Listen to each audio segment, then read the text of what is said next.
এতক্ষণে এলে দিদি? কতক্ষণ ধরে দাঁড়িয়ে আছি, তাড়াতাড়ি দোকানটা খোলো। কটা বাজে রে? এত তাড়া কিসের? দোকান খোলার সময় হয়েছে? এক্সাম আছে তো দিদি। ও এক্সাম, ও আচ্ছা আচ্ছা। তা কি জেরক্স করাবি? Admit card? না না, এই বইটা 50 পাতা মাইক্রো জেরক্স, একটু তাড়াতাড়ি করে দাও না, অনেক লেট হয়ে গেছে। 10টা বাজলো, 11টা থেকে এক্সাম। হবে না, যা এখান থেকে। কেন? কেন মানে? হবে না মানে হবে না, যা এখান থেকে, কেটে পড়। আরে মেশিন চলছে, পয়সা দেবো, আর হবে না বললেই হলো? দরকার বললে প্রতিটা পেজে 1.5 টাকা করে নাও, করে দাও না। কনটা ধরে এমন একটা থাপ্পড় মারবো না, বাবার নাম হরিপদ হয়ে যাবে। করবে টুকলি, আবার কথা শোনো। হ্যাঁ, আবার টাকা দেখাচ্ছিস। এই শোন, আরশি মজুমদার কোনোদিন টুকলিকে সাপোর্ট করেনি আর করবে না, বুঝেছো? যা এখান থেকে, যা। যাবি না হেডমাস্টারকে ডাকবো? হ্যাঁ, যা।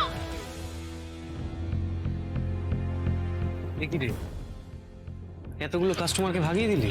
আরে মাইক্রো জেরক্স করার জন্য এসেছিল, তুমি তো জানো আমি করি না। শান্তনুদা, আমরা কেসটা জিতেছি তো? নাড়ে আসছে।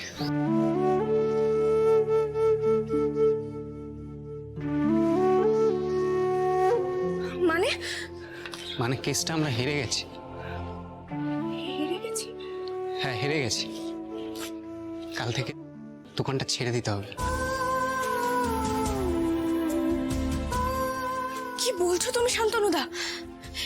এই দোকানটা বন্ধ হয়ে গেলে আমার কি করে চলবে গো? ট্রেনে গান করে কটা টাকা হয় তুমি তো সবটাই জানো।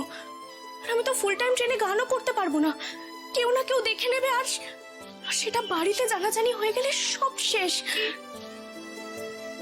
বাবা এত কষ্ট পাবে, এত নিজেকে দুষবে, হয়তো এটাও বলে দিতে পারে ভিক্ষা করে আনা টাকার ভাত আমি খাবো না।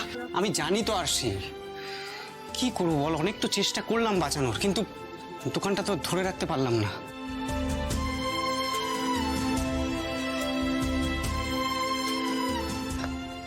আচ্ছা শান্তনুদা, এই দোকানটা বন্ধ হয়ে গেলে তুমি কি করবে? কিছু ভেবেছো? জানি না, আমার কিছু মাথায় আসছে না। আচ্ছা শোনো না, বলছি তুমি যদি কাজের কোনো ব্যবস্থা করতে পারো আমাকে একটু নিয়ে যেও না গো। তুমি যা বলবে আমি তাই করব। দিদির পাত্র দেখা চলছে শান্তনুদা, যখন তখন বিয়ে লেগে যেতে পারে, আমার টাকার খুব দরকার গো। তুই এত চাপ নিস না। আমি 2-4 জনের সঙ্গে তোর কাজের বিষয়ে কথা বলেছি, কেউ না কেউ কোনো না কোনো খবর তো দেবে। আর সে তুই এত টেনশন করিস না, এত ভাবিস না। ভাবতে না চাইলেও কি উপায় আছে শান্তনুদা?